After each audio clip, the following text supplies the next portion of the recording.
Hey there. Sorry I couldn't be at class today. I know you probably really hated it. But I'm going to go over a few things that might help you with your upcoming cause and effect analysis essay, and I'll show you how to do your outline. Okay. So the first thing that we're going to talk about is your cause and effect analysis, just some characteristics about it. So let's start this so that you can. There we go. Okay. So I alluded to this earlier, last class we had, where I said that there are some certain requirements that cause and effect essays have of you that other essays don't. So there are certain things that cause and effect essays require in the way that you think that other essays don't as much. This is a higher level of thinking than other essay types. So this requires you to identify things that might not be explicitly mentioned. So they might not be mentioned or given to you just straightforwardly, but you have to think about connections between things and then talk about that connection. So it requires a lot of independent thinking. It requires looking for connection between the main idea and then the causes and the effects of that idea. And then it requires you to analyze the reasons for those connections. So you need to not only be able to list the connections, but you need to be able to analyze why exactly these are the way they are. Why is this an effect of this particular idea? Or why does this particular thing cause this idea? You need to be able to answer those why questions in your essay, or at least talk about them. So this requires you to try to investigate in order to understand why things happen. There are three big uses for cause and effect thinking, cause and effect analysis, cause and effect essays. Okay, the first one, and these are all decently common, I'd say. It's a pretty even spread of all three of these things. But the first one is to prove a point. So let's say I know that many of the high schools in Oklahoma in the last couple of years have moved to 4 days a week, especially in the spring. Some of them have moved to 4 days a week all year. But so that when this was kind of a big thing a couple of years ago, like a new thing, right? Then there was lots of debate and argument about whether or not it should be done. And so one of the things that could be used to prove a point for either side, right? To prove the point that we need to move to 4 days a week, or to prove the point that no, we need to stay at 5 days a week. You could show causes of how we got to even be talking about this issue of 4 or 5 days a week, but most often you'd probably heard them or would hear them speak about effects. So if we move to a 4-day week, this would happen, or these would be the effects. So analyzing connections like that means that someone that might be opposed to you can see your point a little bit easier by looking at the effects that their decision might cause. The other thing that cause and effect is useful for is to argue against a widely held belief.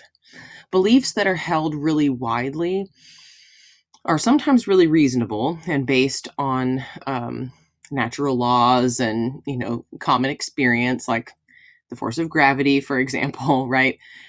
But some other widely held beliefs are widely held simply because people haven't thought about them very well or thought about them at all.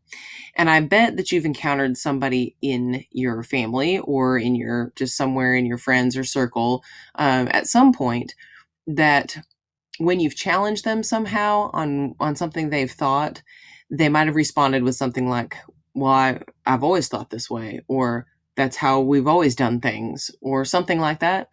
That's reflective of a widely held belief. A characteristic of widely held beliefs is often that they don't have very good reasons. And the reason for that is because people normally haven't thought about the causes of why they hold that belief or how that belief came to be, or the effects of them continuing to hold that belief. And so, to show that their belief that they hold might not be very reasonable, you could show them causes and effects of their belief. Sometimes in philosophy, this is called walking out an idea. So, you take an idea that somebody says, and then you walk it out, right? You give them, well, okay, this is how the conversation might go. Okay, I see that you say that and that you believe that. But if you believe that, then that you realize that this is going to happen. And if that happens, then this happens. And if this happens, then that happens, right? And you show them step by step, you take them on a little walk through their beliefs and show them step by step how the effects of their belief might change their mind about whether or not they actually want to hold that belief. Now, you could do that for causes too. You can show that, okay, look, the only reason you hold this belief is because your mom held it. And the only reason she held it is because her mom did. Only reason her mom did is because a traveling salesman told her. Right. And so if you can walk back where this belief came from and show the causes of the belief, maybe it was tradition, maybe it was superstition, then you can show the person that their belief might not be as well founded as they thought it was. And in that way, you're arguing against a widely held belief. The last one, and probably the most fun, but also the most ill-defined, like it's kind of fuzzy as to what it actually means, is to speculate. You can explore causes and effects to speculate about something. And to speculate simply means to wonder about it, to look at it from different angles in order to understand it better. And so if you just wanted to consider some possibilities about something, then exploring causes and effects is a really effective way to do that. Several years ago, there was a man that was he was a tightrope walker, still is as far as I know, but his name is Nick Wallenda.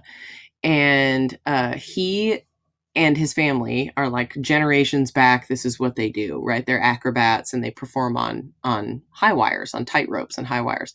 Well, he said he was going to span the Grand Canyon.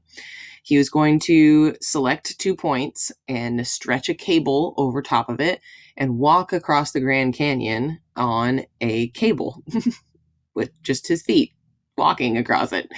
So a lot of speculation happened before this as to what might happen, or what might the effects be of him being able to do this, or what might some causes be of him being successful or him being unsuccessful, right? So this was a way in which it made it helped us to understand the event even before it happened, and even while it was happening, it gave us a greater understanding of the event because we had already thought about causes and effects of this particular event. So those are the 3 main uses for cause and effect to prove a point. You can use it to argue against a widely held belief, or you can use it to speculate about something. And in your outline, I will ask you to identify what you're using your essay for, what angle you're taking on your essay.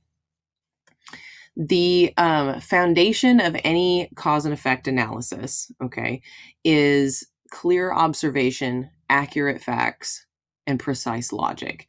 So by clear observation, I mean your observations are, as much as you can make them anyway, unbiased. If you come to something with a bias already in mind towards the thing or against the thing, then your observations are not going to be very clear. So let's go back to the 4-day a week for schools idea.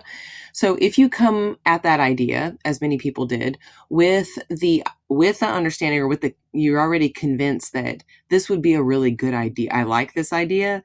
I want this to happen. Then any kind of effects that you're going to list from having a 4-day week are all going to be good ones, right? Because that's your mindset anyway.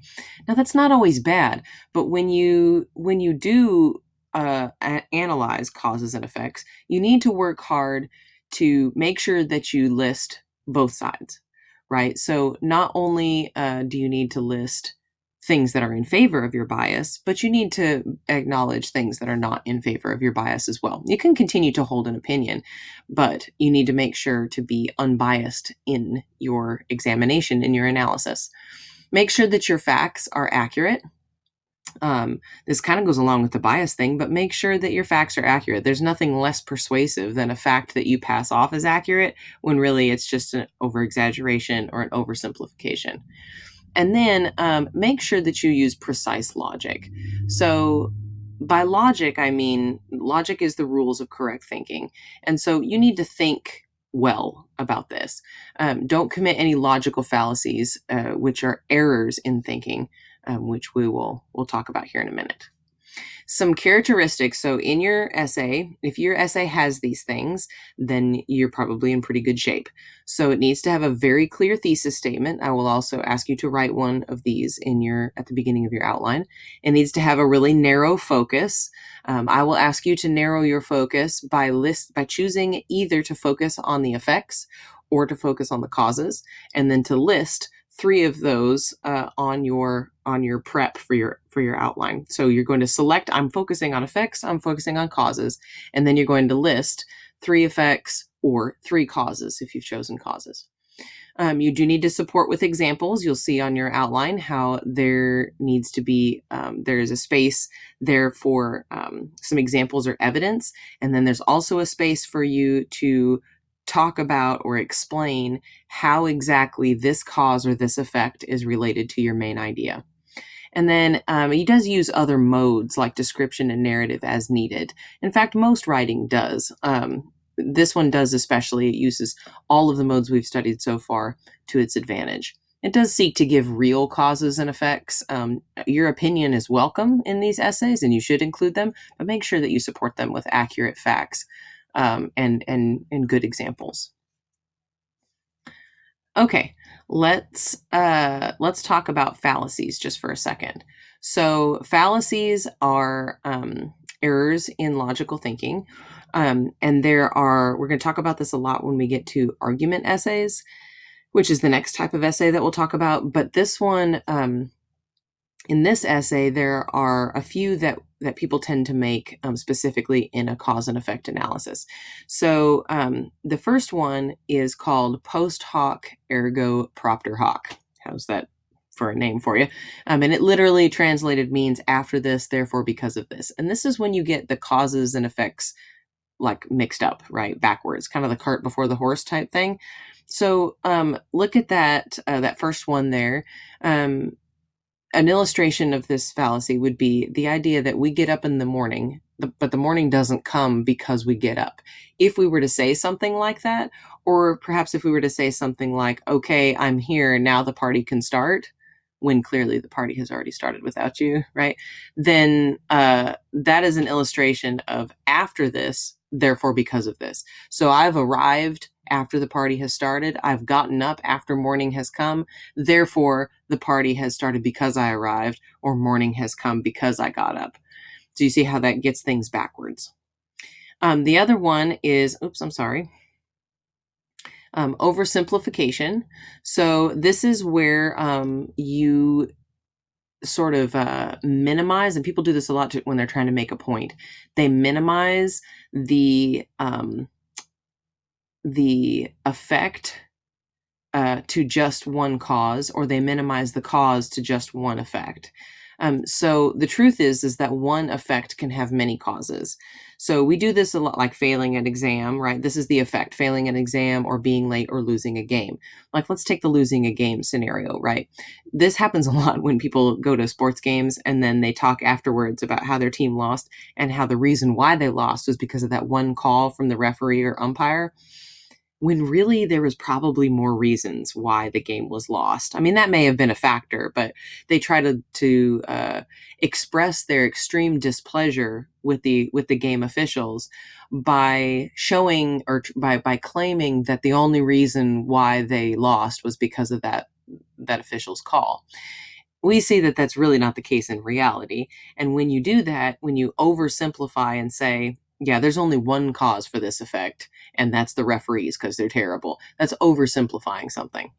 But you can do it the other way too. You could say one cause could only have one effect. Like, this could be the only outcome. People do this especially when they're trying to show you that what you're about to do is terrible, and they list only bad, like only one thing, and it's only bad, right? So when people say, like, don't do that, no good can come of this, right? The only thing that's going to happen is you're going to lose all your friends and go bankrupt. I mean, no, that's not the only thing that could happen, right? There are other outcomes. Okay, it could possibly go well. So when you oversimplify and try to prove your point that way, you end up committing an error in logic. So don't do it. There are three others that we'll go over quickly. Ad hominem. You guys are really familiar with this, even if you don't know the name. But this is literally translated at the face or at the man. And this is when you're trying to convince somebody of something by bad mouthing somebody else, right? If you can get them to think poorly about someone, then maybe they'll also think poorly about their ideas. So, for example, Mayor Burns is divorced and estranged from his family. How can we listen to his pleas for a city nursing home? Well, his plays for a city nursing home has nothing to do with this home life, right?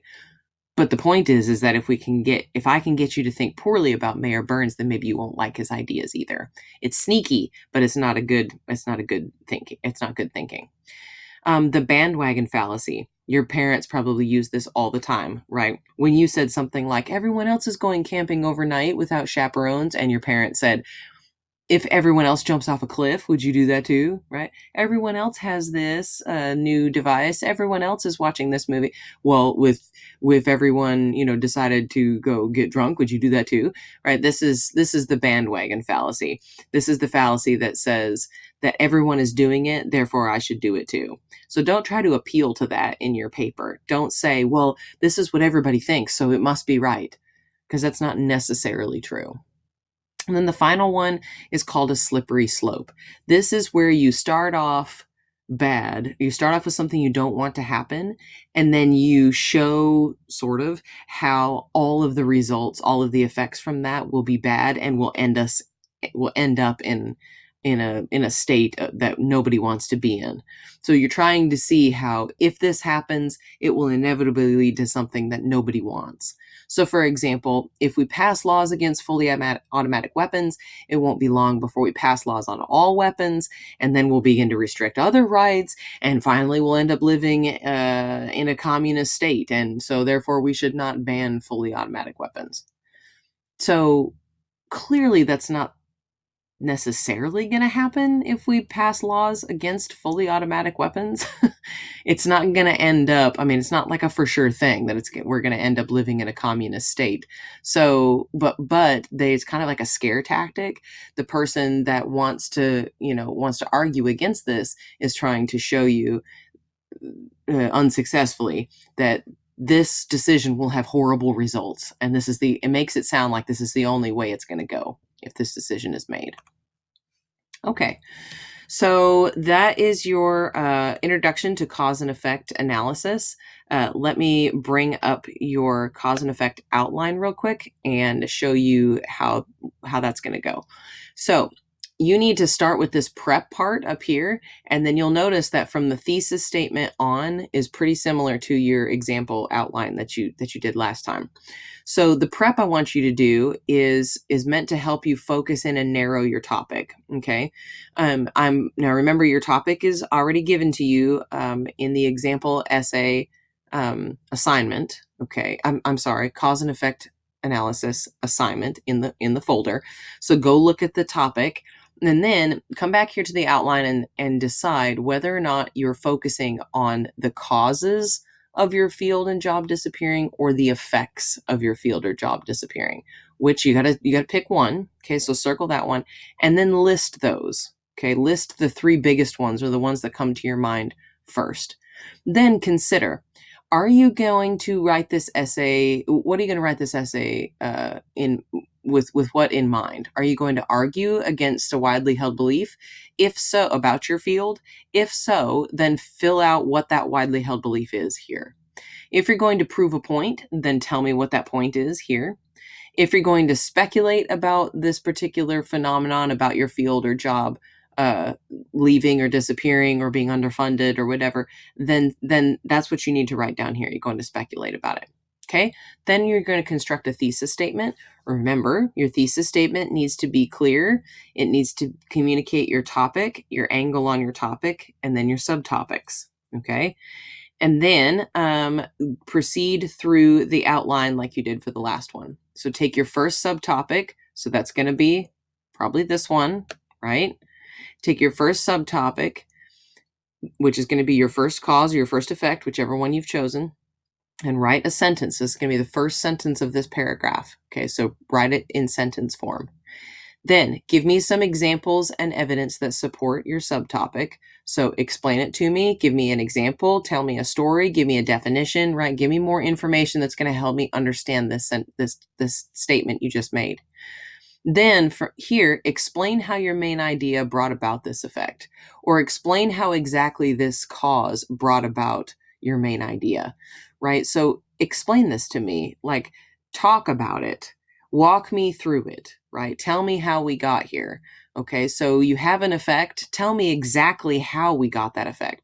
This will keep you from just listing the effects and explaining them, and instead explain to me how exactly one thing caused another. Okay. Then do that same thing for your second and third subtopics. It's exactly the same. Okay.